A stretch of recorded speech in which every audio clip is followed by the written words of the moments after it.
당뇨에 대해서 알아보도록 하겠습니다. 당뇨는 그 췌장의 인슐린이라는 것이 분비량이 부족해서 또 정상적인 기능이 이루어지지 않는 대사질환을 얘기합니다. 이 인슐린이 부족함으로써 혈중의 혈당이 높아지는 고혈당을 특징으로 하는 질환입니다. 고혈당으로 인해서 여러 가지 증상과 징후를 일으키고 소변에서도 혈당이 많이 배출되게 되는데요. 당뇨의 원인으로는 제1형 당뇨와 2형 당뇨가 있습니다.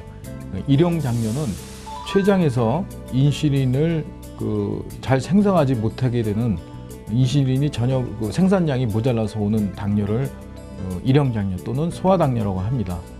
그거에 비해서 2형 당뇨, 즉 성인형 당뇨는 인슐린이 생성이 되긴 하지만 고혈당을 유발시키는 음식이라든지 어떤 운동 부족으로 인해서 상대적으로 인슐린이 부족한 것을 성인형 당뇨 또는 제2형 당뇨라고 우리가 얘기합니다. 1형 당뇨보다는 2형 당뇨가 성인에게 더 많이 나타날 수 있습니다. 또한 췌장에 대한 수술이라든지 감염, 어떤 특별한 약제에 의해서도 이 당뇨가 생길 수가 있습니다. 당뇨의 증상으로는 약한 고혈당 상태에서는 대부분의 환자들이 증상을 느끼지 못하거나 모호해서 당뇨병이라고 생각하기가 어렵습니다. 그러나 그 시기가 5년 내지 7년 정도 지나게 되면 혈당이 많이 올라가서 갈증이 많이 나는 물을 많이 마시게 되는 다음, 또는 소변량이 늘어서 화장실을 자주 가게 돼서 소변을 많이 보게 되는 다뇨, 또는 체중이 갑자기 빠지게 돼서 음식을 많이 먹게 되는 다식의 3다의 증상이 올 수가 있습니다. 이런 오랜 기간 동안의 고혈당 상태를 유지하게 되면 신체 내에 여러 가지 합병증이 발생될 수가 있는데, 그 대표적인 것이 눈의 망막, 이 병증이 생겨서 시력이 나빠진다든지 실명을 할 수가 있고요. 신장 기능이 나빠져서 많이 붓는다든지, 또 시간이 오래 지속이 되면 투석이 필요한 경우도 있고요. 신경병증까지 생겨서 손발의 저림이라든지, 또는 혈관병증도 생겨서 심혈관계에 협심증이 올 수가 있습니다. 당뇨의 진단 기준은 8시간 이상 금식 후에 측정한 혈당이 126 이상이면 당뇨라고 우리가 판단할 수 있고요. 식후 2시간 후에 혈당이 140 이상인 경우에는 우리가 당뇨병이라고 할 수 있습니다. 그러나 물을 많이 마시거나 또 소변이 많아지고 체중이 감소하는 이 증상이 있을 경우에 식사랑 관계없이 측정한 혈당이 200 이상일 때도 우리가 당뇨병으로 진단할 수 있습니다.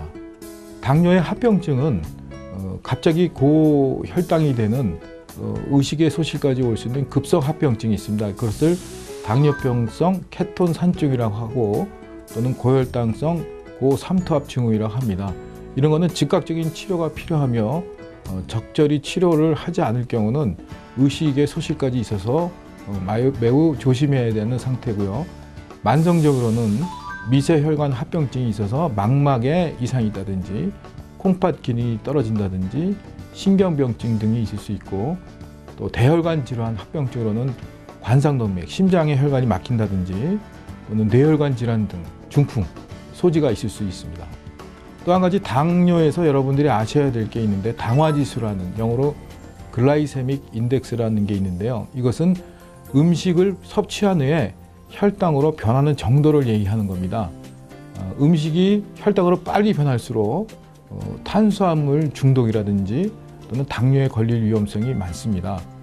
밀가루 음식이라든지 단 음식, 튀긴 음식 또는 인스턴트 식품들이 당화지수가 높은 그런 음식들인데요.